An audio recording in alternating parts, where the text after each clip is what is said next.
African Iggy boy, Timu watendiki, Chime chikiribidi, kuti unzi mutungamiri, kuona zvakawanda nezvisina tiri, kuti unzi muimbiri, kufadza vateereri usata zvina tiri. Joseph wandakamecha, irima wari kutocha, wandichabuda imomo, wakanondita mutungamiri, awazire sekujariwa nemaswa, umwe pache usaiza mkwasha, chanzi chikudonga mudini, chinjire kusaiza inini. Izvo zvinoitika zviri kamukoma mangu, upanjani chingati Mwari ishe umulungu.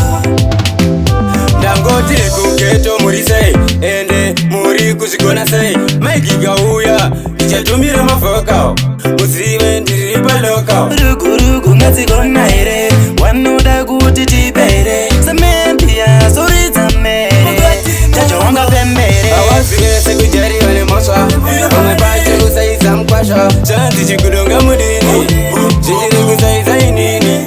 Izvo zvinoitika zviri kamukoma mangu, upanjani chingati Mwari ishe umulungu.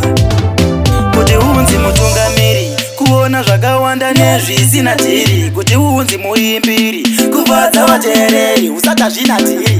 Joseph wandakamecha, irima wari kutocha, wandichabuda imomo, wakanondita mutungamiri, awazire sekujariwa nemaswa, umwe pache usaiza mkwasha, chanzi chikudonga mudini, chinjire kusaiza inini.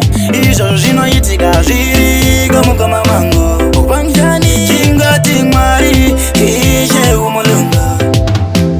Ndangoti kugeto muri sei, ende muri kuzigona sei, Mike gauya, ndichatumira mavokao, muzive ndiri palokao. Rugurugu ngadzigona here, wanoda kuti tipere, semempia soridza mere, tacho wanga pembere. Awazire sekujariwa nemaswa, umwe pache usaiza mkwasha, chanzi chikudonga mudini, chinjire kusaiza inini.